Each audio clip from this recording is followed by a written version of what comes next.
స్తోత్రములు. మీ అందరికీ నా వందనములు. ఈరోజు దేవుని వాగ్దానము. నీ సంతానమునకు ఈ దేశం ఇచ్చేదను. ఆదికాండం 12:7 మహాపరిశుద్ధుడైన మన తండ్రి మనతో వాగ్దానం చేస్తున్నారు. నీ సంతానమునకు ఈ దేశం ఇచ్చేదను అని. మనం అందరము తండ్రి ఆజ్ఞలను శాసనములను గైకొని ఆయన మార్గంలో నడవాలి. అలాగనే మన దేవుని పట్ల మనం అందరము భయభక్తులు కలిగి జీవించాలి. నీతిని ప్రేమించాలి, దుర్నీతిని ద్వేషించాలి, నీతిని హత్తుకోవాలి. మన అందరము మన తండ్రి ఎడల విధేయత కలిగి జీవించాలి. తండ్రి వాళ్ళ ఆపదలో ఉన్న వారికి మనం సహాయం చేయాలి.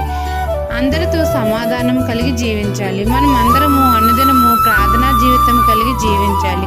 పరిశుద్ధత కలిగి జీవించాలి. ఈ విధంగా చేసిన ఎడల తండ్రి మనల్ని ప్రేమించి ఆశీర్వదించి మన సంతానమునకు ఈ దేశం ఇస్తాడు.